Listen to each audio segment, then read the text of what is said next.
Asiento, mis amados hermanos. Vamos a continuar con este estudio que tenemos los días miércoles. Estamos estudiando el capítulo 13 del Evangelio según San Mateo. Y ahí vemos una serie de parábolas, hermanos, que Jesús narra, ¿verdad? Para dos cosas: para esconder y para revelar. ¿Esconder qué? La verdad espiritual. ¿A quiénes? A aquellos que no vienen al Señor con la actitud correcta de aprender. Entonces, aunque oigan, no van a oír, y aunque vean, no van a ver, y no van a entender, no les va a llamar la atención.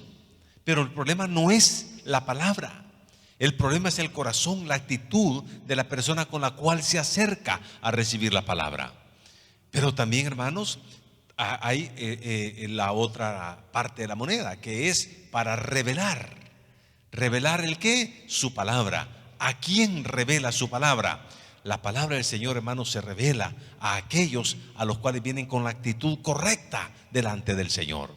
Estábamos en la reunión de matrimonios que tuvimos nosotros, hermanos, la semana anterior, y había venido una persona, bueno, un matrimonio, ¿verdad? Desde Altavista, desde allá, y nos decía: yo sigo la página, dice, de la iglesia, y estuve escribiendo, dice, en Messenger, pero no me respondieron mucho, dice, ¿verdad? Pero yo les sigo a ustedes, y me llamó la atención, dice, la reunión de matrimonios. Entonces, vino a la reunión, y cuando yo estaba a la par de él, entonces cuando se iba a comenzar con la predicación de la palabra, dice la hermana Rosa Isela: bueno, vamos a orar, ¿verdad?, antes de recibir la palabra del Señor. Y comenzamos a orar. Y mientras orábamos, yo oí lo que él le dijo al Señor, porque estaba a la par. Y él dijo: Señor, háblame. Esa fue la oración de este joven. Señor, háblame, decía. Qué actitud más interesante, ¿verdad? Llegar precisamente por la palabra y pedirle al Señor que nos hable. Háblame al corazón. Así como cuando el Señor va a buscar a Samuel y le llama: Samuel, Samuel. El Señor siempre quiere hablar: Samuel, Samuel. Y él se va donde Elí y le dice: ¿me hablabas? Y eso lo hizo 3 veces. Pero le dice el sumo sacerdote Elí: cuando vuelvas a oír la voz, dile así: habla Jehová, que tu siervo oye. Habla Jehová, que tu siervo oye. Cuando venimos al Señor, hermano, con la actitud correcta hacia la palabra de Dios, el Señor va a hablarnos, va a respondernos y va a revelarnos su palabra. Hemos estado estudiando algunas parábolas que dice ahí en el capítulo 13. Primeramente la parábola del sembrador, ¿verdad? Ya la estudiamos. Estudiamos también la parábola del trigo y la cizaña. Y en esta noche vamos a estudiar una tercera parábola. ¿Cuál es? La parábola de la semilla de mostaza. Esa es la parábola de la semilla de mostaza. Veamos lo que dice la palabra del Señor en Mateo capítulo 13, verso 31 al 32. Vamos a buscar en la palabra del Señor. Mateo capítulo 13, verso 31 al 32. Si usted ya lo tiene, me puede decir un fuerte y un gozoso amén. Amén. Dice así: otra parábola les refirió diciendo: el reino de los cielos es semejante al grano de mostaza que un hombre tomó y sembró en su campo, el cual a la verdad es la más pequeña de todas las semillas, pero cuando ha crecido es la mayor de las hortalizas y se hace árbol, de tal manera que vienen las aves del cielo y hacen nidos en sus ramas. Que el Señor añada bendiciones a su santa palabra. Esta es la parábola que encontramos y vamos a estudiar en esta hora. Esta parábola, hermano, nos habla de otro aspecto del reino de Dios. Y aquí Jesús va a comparar el reino de los cielos con una semilla de mostaza. ¿Y qué dice este pasaje, hermanos? De la semilla de mostaza. Hace algunos años yo estaba predicando sobre esta parábola precisamente. Y yo les decía en aquella ocasión cuando estábamos en la viquina, hermano, yo nunca he visto una semilla de mostaza, le decía. Y una hermanita bien linda llegó después el siguiente culto y me dice: pastor, le traigo unas semillitas de mostaza para que las conozca. Y efectivamente como un granito, ¿verdad? Ahí negrito, y bueno, qué tremendo, grano de mostaza. Entonces el Señor va a comparar el reino de los cielos con un grano de mostaza, ¿verdad? Una semilla de mostaza. Ahora bien, vea lo que dice el versículo 31. Otra parábola le refirió diciendo: el reino de los cielos es semejante, aquí está la comparación, es semejante al grano de mostaza, a la semilla, al granito chiquito de mostaza. Ahora, vamos a ver lo que dice este pasaje de esa semilla de mostaza. Una de las cosas que dice es que fue sembrada en el campo de un hombre. Fue sembrada en el campo de un hombre. Pero también dice que esta semilla es la más pequeña de todas las semillas. No de todas las semillas del mundo, sino de las semillas que aquellas personas a las cuales Jesús está narrando esta parábola conocen. Es decir, que en aquel entonces las personas que estaban allí, la semilla de mostaza la consideraban como la más pequeña de todas las semillas. Ahora entendemos que hay otras semillas más pequeñas en otras partes del mundo, pero esto también dice ahí este detalle en cuanto a la semilla. Además nos dice que esta semilla, cuando crece, se hace como árbol. Y dice, a pesar que está infinita, pero cuando crece se hace como árbol. También, en cuarto lugar, se nos dice que cuando se hace entonces árbol, vienen las aves del cielo y hacen nidos en sus ramas. Esas cuatro cosas dice este pasaje de la semilla de mostaza. Vea lo que dice el verso 31.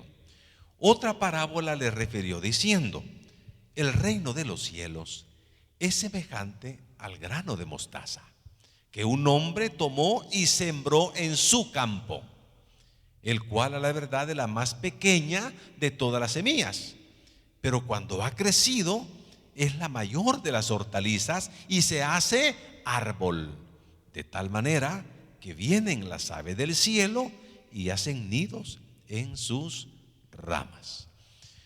Con una semilla de mostaza fuera que Jesús comparó, hermanos, el reino de los cielos. Ahora, las dos parábolas anteriores, el Señor ha dado la interpretación del sembrador y del trigo y la cizaña. El Señor no solo narró la parábola, sino que le dio la interpretación a sus discípulos. En este caso no. Aquí el Señor no da la interpretación, pero solamente lo compara con el grano de mostaza. Dice, el cual un hombre, dice, sembró. Es decir, tomó la semilla y la sembró en su campo. ¿Quién es ese hombre? El Señor Jesucristo. ¿Cuál es el campo del Señor? Este mundo. ¿Cómo lo sabemos? Como en la parábola del trigo y la cizaña. Sembró en su campo. Entonces, el Señor Jesucristo es el sembrador en esta parábola y siembra esta pequeña semilla de mostaza, que la compara con el reino de los cielos, en su campo. Quiere decir que el Señor tomó el reino de los cielos y lo estableció en este mundo. En este mundo. Se dice también, hermanos, que este reino del Señor, así como la semilla es pequeña, el inicio del reino de los cielos también es pequeño. En sus comienzos fueron insignificantes a los ojos del mundo. Pero el Señor señala la expansión del reino en todo el mundo. ¿Cómo es que una semillita de mostaza llega a crecer tanto que se hace árbol? Se dice que se llega a crecer hasta 2 a 3 metros de altura. Un crecimiento desproporcional en comparación con la semilla tan pequeña. Y es que el reino de los dioses, hermanos, el reino de los cielos, tuvo un inicio en la persona de Jesús, allá en este mundo. Pero sus inicios, los inicios de Jesús, aparentemente, hermanos, son insignificantes. Cuando Jesús nace, recuerde usted que ni siquiera había lugar donde estar ellos. No había lugar para ellos en el mesón, dice la palabra del Señor, porque fue en tiempos donde él había dado un edicto, Augusto César, que todo el mundo fuese empadronado. Entonces todo el mundo fue desde sus lugares de origen, y como ellos eran de Nazaret, de Belén, perdón, entonces fueron a Belén. ¿Para qué? Para empadronarse. Pero cuando llegaron no había lugar para ellos. Era tanta la gente que había también, que José y María, ¿verdad?, buscaban dónde quedarse, dónde hospedarse, pero no había lugar para ellos en el mesón. Sin embargo, el único lugar donde encontraron fue en un lugar con los animales, con las vacas, con las ovejas, con las cabras. En esos lugares así. Y allí, en un lugarcito, ¿verdad?, porque era urgente, ya María estaba ya en los últimos tiempos de dar a luz. Y entonces, hermanos, da a luz. Y la cuna era un pesebre. ¿Y qué es un pesebre? El pesebre es un recipiente donde comen los animales. Ahí le ponen la comida a los animales. Entonces, eso le sirvió a Jesús de cuna. Esos fueron los orígenes. Pero cuando el Señor comenzó su ministerio, escogió a 12. Ya habían 12. Pero después vemos que comenzó a crecer y llegó a 70. Y después 120, como lo vemos nosotros allá reunidos en Pentecostés en el aposento alto. 120 reunidos. Y después más de 500 personas. Mire cómo va creciendo el reino del Señor. 500 personas. Y después, en el libro de los Hechos, dice la palabra del Señor que cuando Pedro compartió el mensaje ahí en la fiesta de Pentecostés, que todos decían que están borrachos, ¿verdad?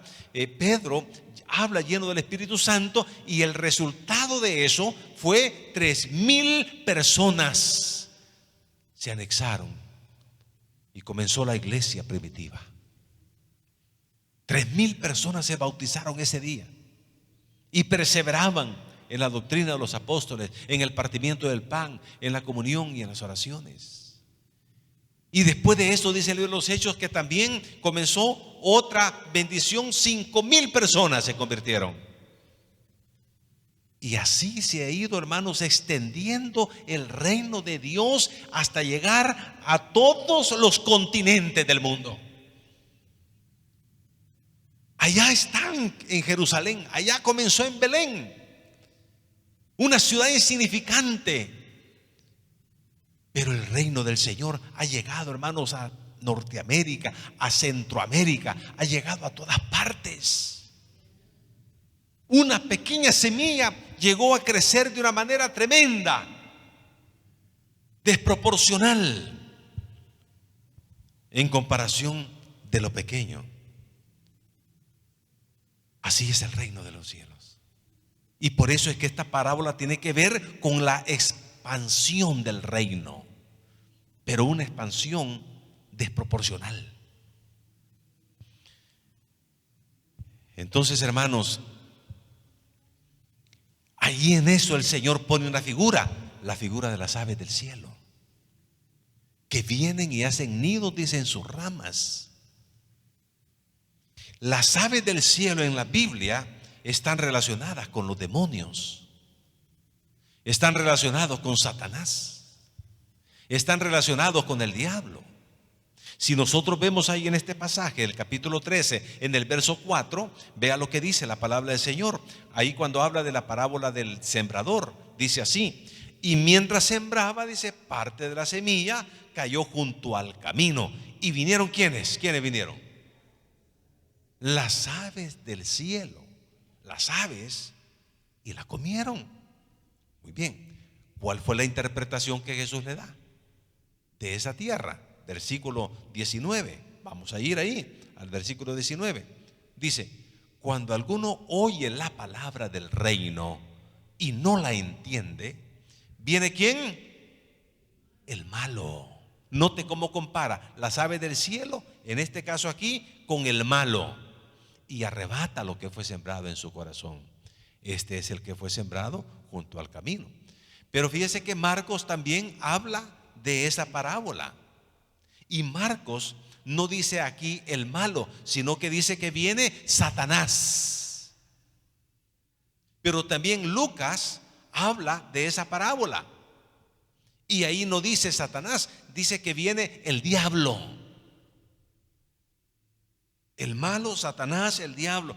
Porque las aves del cielo en la Biblia están relacionados con los demonios y con ese aspecto de este mundo infernal, diabólico.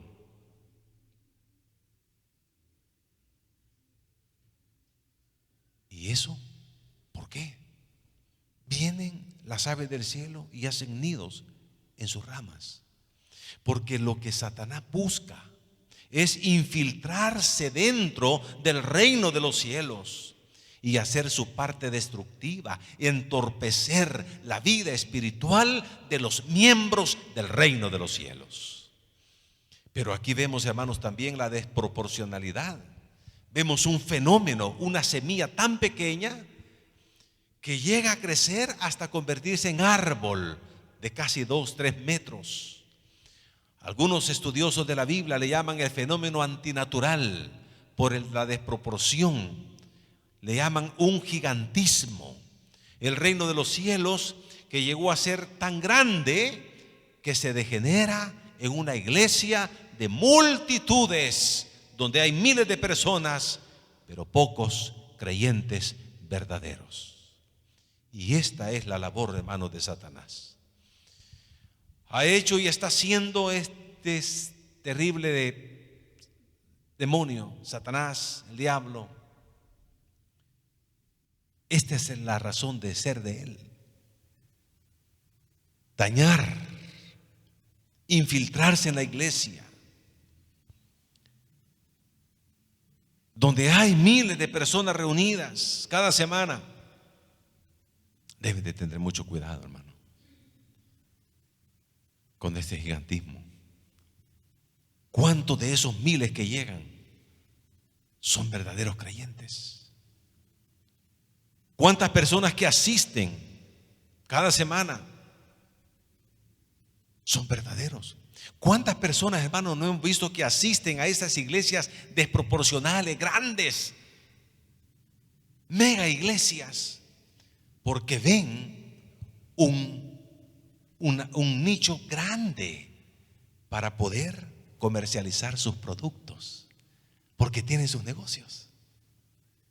Entonces, una iglesia pequeña no van a crecer ellos en sus negocios, pero en una iglesia grande donde llegan miles, entonces puede generar más productividad económica, ganancia económica. Y por eso buscan estas personas, estas iglesias, para poder sacar lucro con sus negocios. ¿Cuántas personas, verdad, que ya se les está pasando, hermanos, como dicen aquí, verdad, ya le está pasando el tren, dice, verdad? Está dejando el tren, dice, a las hermanitas, ¿verdad? Se van a quedar a forrar Biblia, dicen algunas, ¿verdad? No, pero ¿cuántas personas, verdad, dicen, la verdad es que yo ya me está dejando el tren, ¿verdad? Y aquí yo, en esta iglesia pequeña, yo no veo aquí, no veo. Entonces, ¿qué hacen? Buscar las iglesias grandes, porque ahí hay mayor número de personas. Entonces, es mejor y es más posible, ¿verdad?, casarse, porque hay mucho más personas en ese lugar. Pero están yendo. Entonces llegan cada semana, están reuniéndose, son fieles. Ahí están. Ahí están. Otras personas que se reúnen en esas megas iglesias porque quieren pasar desapercibidos, ¿verdad? Yo escuché de alguien que dijo: mire, yo ya la verdad que yo ya me harté que en la iglesia, esa iglesia pequeña, ¿verdad?, cuando no llego me estén preguntando que por qué no llego, que por qué no fui el domingo, que por qué no fui el miércoles. Yo estoy hasta aquí, que me estén preguntando. En cambio, voy a una iglesia grande donde paso desapercibido, nadie me está preguntando si voy o no voy, si llego o no llego, ¿verdad? Me siento y pues voy. ¿Cuál es el problema? Si la gente, si te vi, no me acuerdo, ¿verdad? Entonces buscan eso y ahí están congregándose. Si quieren van, si quieren no van.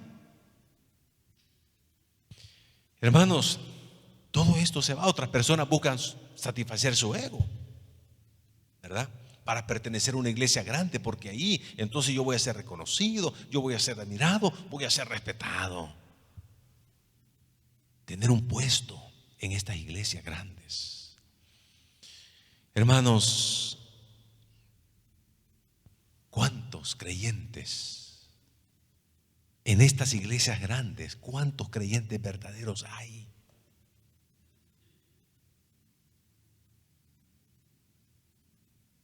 Nosotros teníamos una persona que trabajaba en la casa y le contó a mi esposa que el esposo de ella dice que él andaba comerciando, ¿verdad?, algunos productos, y se iba a los lugares, dice, tocar puertas y ofrecer su producto y venderlo. Entonces dice que llegó, dice, a un pueblo, a un lugar, y cuando tocó la puerta le salió una mujer, dice, pero fíjese, cristiana, pero de aquellas cristianas de hueso colorado, decía, con el vestido hasta aquí, y no socadito, sino que flojito, nada de enseñar, no, hasta aquí, y con su mantelina. Dios le bendiga, varón, le dijo. Y él comenzó y dice que dijo: voy a probar, dijo, voy a probar, a ver si es cierto, dijo. Y comienza a hablar. Y le contó, fíjese, le contó esta hermanita que llegó a hablarle cuando el esposo llegó a la casa y le comenzó a contar después. No nada. Ese mismo día se acostó con ella. Fíjese, ese mismo día comenzó a hablar. Y después ya estaban en la cama allá adentro. Hermanos, ¿cuántos verdaderamente? Note cómo vienen las aves del cielo a trabajar. Las aves del cielo. El aspecto del mal, el Satanás, el demonio siempre está metiéndose en las iglesias, pero no solamente en las iglesias grandes, hermanos, también en las iglesias pequeñas, en las iglesias medianas, siempre el diablo va a estar metido ahí. ¿A qué? ¿Hacer qué? Desanimar al creyente, desestabilizar al creyente, apartar al creyente. Y por eso es que el enemigo está pendiente, hermano, y busca la manera de cómo hacer, y mete aquí, mete allá, y mete en esto, ¿verdad? Y una palabra y un comentario y unas situaciones que siempre viene el enemigo influenciando. ¿Para qué? Para que aquel que está sirviendo se desanime. Y tan lindo que está sirviendo, tan de todo corazón que lo está haciendo, o los hermanos que están ahí, ¿verdad?, también apoyando y toda la situación. De repente, ¡pum!, una situación. Las aves del cielo. queriendo hacer ¿qué? Estragos en los hijos del reino, metiéndolos a pleito, metiéndolos a confusión, metiéndolos a desánimo. Y ese enemigo siempre va a estar presente, hermanos. Siempre va a estar ahí. Las aves del cielo. La pregunta es, ¿hay que tener cuidado entonces? Sí, hay que tener cuidado.